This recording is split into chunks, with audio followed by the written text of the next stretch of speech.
Hello everyone. In this lesson, we will begin implementing live search results. So for example, if someone comes to our website and they know exactly what they're looking for, instead of clicking on one of our links, we want them to be able to use the search icon up in the top right corner of our header. Right, so if someone was interested in biology, they should be able to click this icon and then just type in the word biology. So that makes sense, but you might be wondering, what does live search results mean? What does the word live mean in this context? Well, to answer that, let me show you an example of the opposite of live search results. So in this tab, this is an empty demo separate WordPress site using the default 2017 theme. And here we see the default search box. And if I click onto that and begin typing in biology, absolutely nothing will happen until I either press enter on my keyboard or click the submit button. Now the opposite of this behavior is live search results. Live is just another way of saying real time or on the fly or in the moment. Live search results would be as soon as I'm typing in biology and maybe just a couple hundred milliseconds after I type in the final letter and then pause for a second, we would then immediately be presented with the results for that search query right about here. Or if I backspaced and typed in math, just a couple hundred milliseconds after I stopped typing, we could see the results for that search query right here, without having to press enter or submit the form, right? Because with this traditional way of searching, if I want to search for math, I actually have to submit this form. It refreshes my browser, takes me to an entirely different URL, and only then can I finally see the results for that search. Now, I don't think that traditional search results like this is terrible, and we will learn how to set this up as a fallback later on in the course. But I do think that live, real-time, on-the-fly search results can create a more engaging user experience. So that's what we're going to set up as our first preference. Right? When someone clicks this search icon in the top right header of our website, what I want to do is open up a full screen, semi-transparent overlay or light box with a text input field that the user can begin immediately typing into. And then a couple hundred milliseconds after they stop typing, we can present them with the search results in real time. So how can we make this happen? Well, let's talk about programming languages. So in this case, PHP cannot help us. Right? PHP is great at initially outputting the page that we want to load, but once the web browser has loaded the page, if we want to make any changes without completely refreshing the page, we need to use the JavaScript language.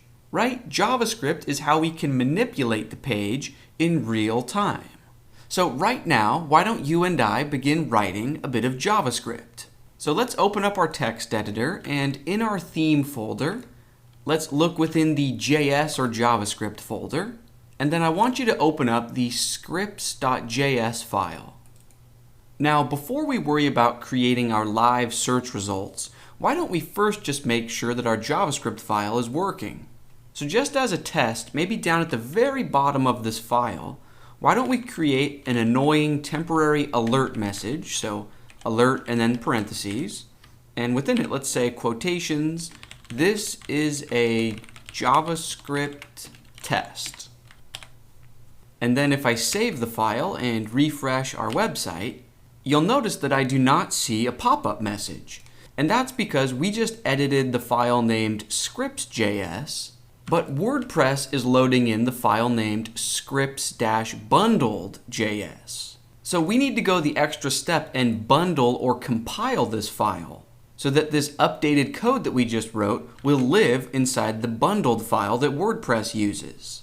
Now this extra step of bundling and compiling our JavaScript and breaking everything down into individual module files, this is completely optional and it has nothing to do with WordPress. You don't have to set up your JavaScript like this. I'm doing things this way because I want you to gain as many valuable skills as possible, and writing modular JavaScript like this is very important to a lot of employers and dev teams.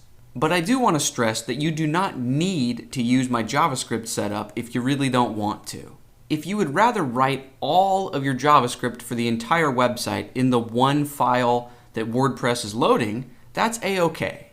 You might not stay as organized if you do things that way, but you can avoid the whole process of needing to compile or bundle your JavaScript. Okay, but having said that, this is the way we're going to be doing things in the course, because I feel the pros outweigh the cons, and also just because this is the industry standard. So the question now is, how do we bundle up our JavaScript? Well, we've already done it a few times in the course, but let's review again. We begin by jumping over to a command line, and be sure to cd for change directory into the folder where your WordPress files live, right? So in my case, that's Fictional University, and this folder where these 4 important files live, the Webpack config, settings.js, package.json, and gulpfile.js.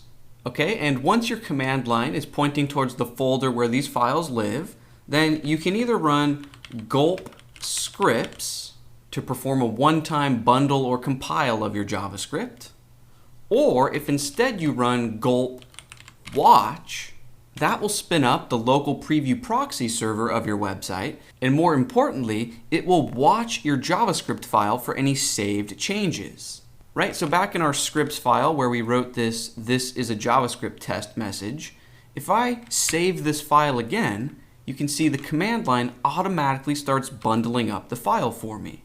Right, so back in our text editor, that command that we just ran uses a popular tool named Webpack, and it bundles up all of these individual files that we listed into a single file, a file named scripts-bundled.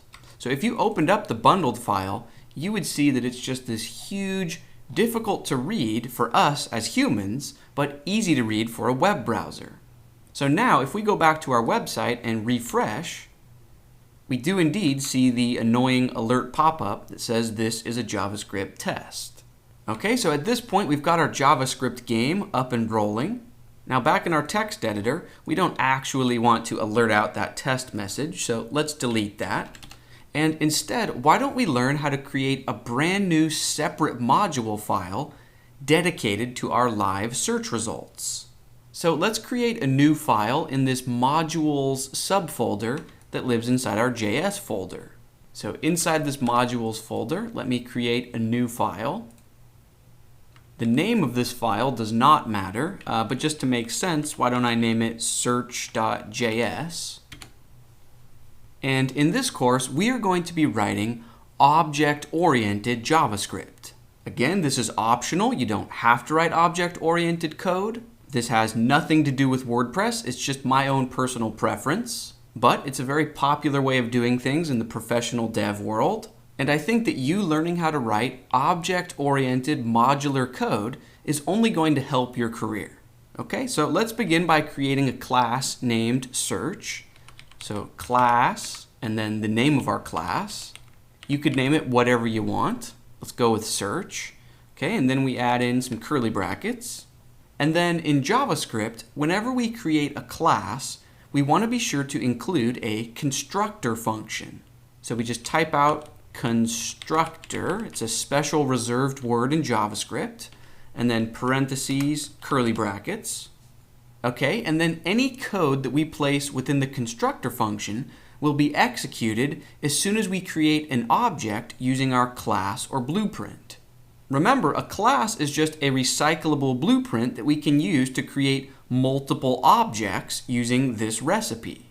Now, instead of worrying about actually building the live search results functionality right in this moment, instead, just as a quick example and test, within our constructor function, why don't we alert a pop-up message that says, "Hello, I am a search."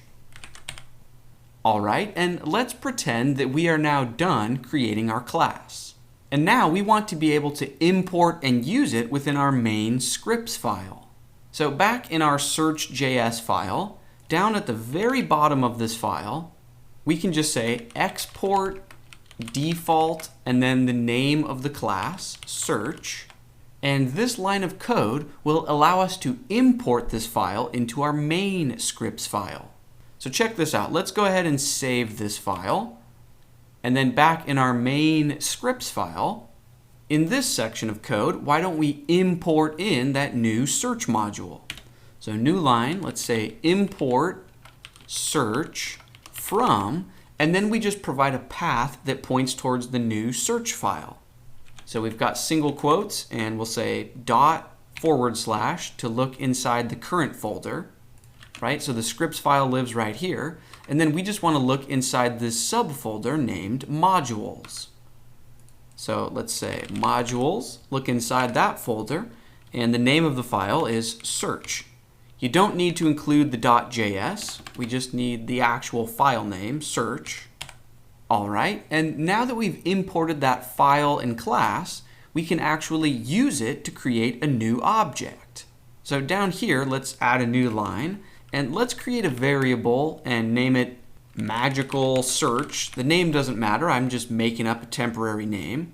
And let's set it to equal a new instance of our search class, right? A class is just a blueprint that you can use to create new instances or new objects. Now, as soon as I save this file, our command line will automatically rebundle up our JavaScript, and we can see that our preview proxy server automatically refreshed and says, hello, I am a search. Let's click OK. Now, back in our text editor, we created one object named magical search, but remember, classes can be reused. So we could create another variable or another object and name it amazing search, and also tell it to equal a new instance of the search class. And if we save this, I think you can imagine what will happen. We see one pop-up, hello, I am a search, and if I click OK, we see a second pop-up, hello, I am a search. So the idea here is that we create a reusable blueprint or class, and it gets to live in its own neat, organized, separate file. And then once we import that file, we can use it as many times as we want to create different objects or variables. Now, in reality, in this instance for our website, we don't need multiple search objects. We are only going to have one single search object. I only did this to remind you what a class is, right? A class is a potentially reusable blueprint. The code that lives within a class doesn't actually get executed until you create an object that uses that class as a blueprint. Okay, so let me go ahead and delete the second search. And then let me rename the first search to just simply search. The naming doesn't matter, but this will look a bit cleaner for us. Let's go ahead and save that. Okay, so now we're just back to the one pop-up. And really quick, if you are not using our modular setup, meaning you're not splitting your JavaScript up into a main file and then a module file, you might be wondering how you can leverage classes like this. Well, let me walk you through it. So if you are indeed following along and using my separate file modular pattern, you can ignore the next minute or two. But if you want to skip the whole modular bundling step, and you just want one big JavaScript file with all of your code in it, you don't need this export line. So you could delete that, or I'm going to comment it out. And instead, you can just go ahead and create a variable, amazing search equals new instance of search class. Right? You can indeed do all of this in a single file like we see here. In modern web browsers, this code will work just fine. You create your class, and then you can create objects that leverage the class. And in that case, you wouldn't need to bundle up or compile the file. You could literally just load this file in the web browser. So you could go into the WordPress functions.php file, and instead of loading in the scripts-bundled file, you could just load this search file that lives inside the modules folder. Okay, now having said that, I'm going to delete this line and then uncomment this because I am indeed going to use the modular setup where each class lives in its own individual file. And I strongly encourage you to follow along with me. Now that's actually going to bring this lesson to a close. Now that we are all on the same page and we've got our JavaScript rolling, in our next lesson we will actually begin writing out the code to power live search results. This should be a lot of fun. There's the potential to learn a lot about JavaScript. So let's keep things rolling, and I will see you in the next lesson.